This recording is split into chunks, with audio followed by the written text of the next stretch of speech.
So when you were talking about so I think probably all three of us have the quality of like not really being super into following the group or joining other people's tribes.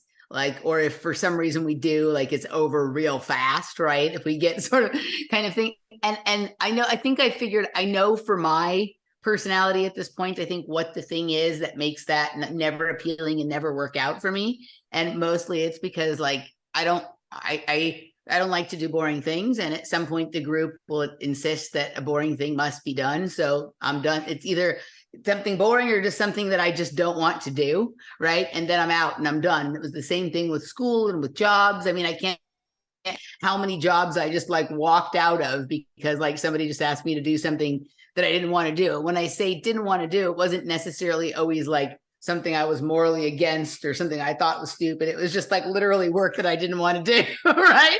And so that you can't advance very far in one of these cults or group type mentalities when you're like, when that's how you are, right? I don't know. I mean, occasionally I've walked away from things on like moral stance or like, this is bullshit or whatever. But generally it was like, yeah, this is boring, I'm out. And for you guys, what was what's the thing that you think makes you less susceptible to that which we are talking about, which doesn't mean we actually are less susceptible, but we think so? Is this the same question that you just answered? Because that just threw me. As far as like why you're ejected from groups so quickly. Yeah, it's why I never like, it isn't so much that I'm rejected, but as soon as someone suggests that we should do something that's boring, like I'm out.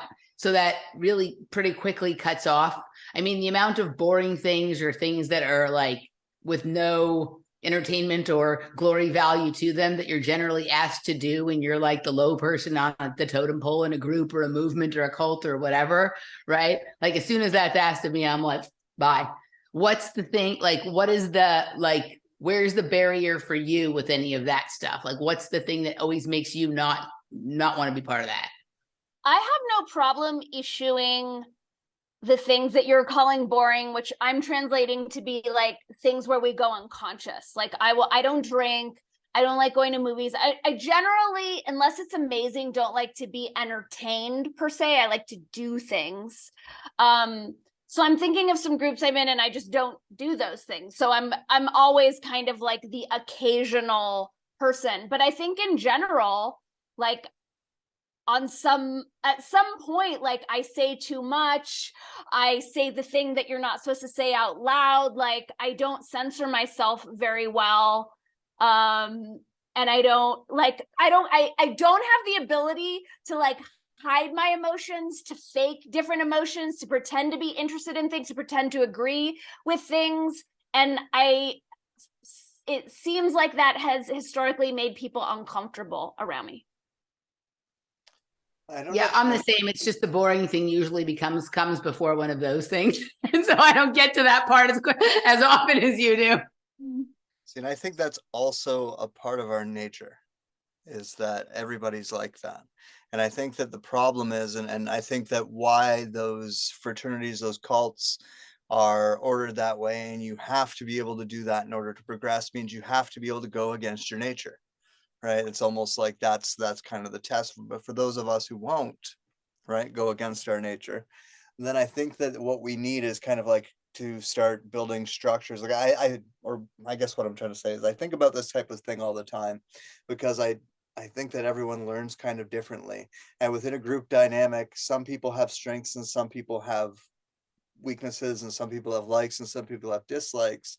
And I always think that there's a way to balance that. Like an example, like there's this thing that Emily doesn't like to do in the process. And so let's not ask her to do that, but she really likes doing this. So maybe she could do a little bit more of that, so someone could pick up her slack over there who doesn't mind doing that thing that she really dislikes doing. Right. And I think that's like, in a way, kind of like when I'm talking about understanding our nature and how it plays into this dynamic, I'm not necessarily meaning that we even need to change our nature. We just need to understand the way that it works so that we can start making adjustments like that. Right. And so that we don't, necessarily throw the baby out with the bathwater in a group dynamic, which has probably happened to you. I know it's happened to me, and it's probably happened to you too, where we've walked away from things that maybe we didn't really necessarily need to, if maybe it was just respected that that part of the group is just not for us, right? Even in a social dynamic, like, oh, come to the bar, come to the bar, come to the bar. I don't want to go to the bar, right? So, you know what I mean? It should be okay for me to just say, I don't want to go to the bar, but if you guys are going to do something that isn't the bar, then still invite me. Just because I didn't come to the bar, you stop inviting me. Hey, superstars. Thank you so much for sharing your sacred attention with me. If you are receiving any value whatsoever from my videos, I am encouraging you to give back, to pay it forward by supporting me on my Patreon community, on my locals community, on both. Your support allows me to keep on keeping on and to keep making content like this. It used to be much easier back in the days of a free press, but now, given all of the censorship and the shadow banning, it really is challenging for content creators to continue to put out so much work. I'll just speak for myself. I'm excited for it to be easier for me to continue to put out more content. And the primary way that it can be easier is by you supporting me financially by way of my Patreon and or my locals, where for as little as $5 a month, you get to be my hero and receive oodles of bonus content, and we both get to win. Okay, thank you so much for your support, for your attention, and for being omniscopic amazingness. Me, right? And that's kind of the way that we operate. And I think, or just find a bar with fancy juice or some sort of like tea or coffee that has a very expensive mushroom that's in there, and then she's in. 100%. Like if there's like a $28 reishi latte that has like lion's mane gold dust over the top or something like that, and that is more expensive than your $25 smoked old fashioned, she's in. 100%. I think everything that you're saying, Shane, is spot on, and it is our nature. And I think at this stage of the collective's evolutionary development, that because of, generations of indoctrination and disempowerment, that they're resentful of people who aren't selling themselves out. And I think, and maybe this is just me as like a 5-1 manifesting generator, but I think a lot of people will see in me where they are selling themselves down the river and they don't want to look at that. And I see that happening, obviously on the world stage in a big way. So yeah, I think that's where we're at right now. That's interesting. I'm a manifesting generator too, but I don't know I can't remember which number. I've been told twice. I have it on my phone. I could probably look. There's always going to be the type of person who sees someone successful, and instead of like, celebrating that, thinks like it becomes resentful because they realize that, they don't have the whatever they want to call it, but it could be called drive, it could be called discipline, it could be called talent, it could be called skill, or whatever it is, or whatever the missing component is to do the thing that that other person is doing, right? Like it is a very low frequency jealousy, basically, envy, right? But yeah, before we do wrap this up, the thing that inspired me to have this three-way conversation was listening to you guys talk about Val Kilmer.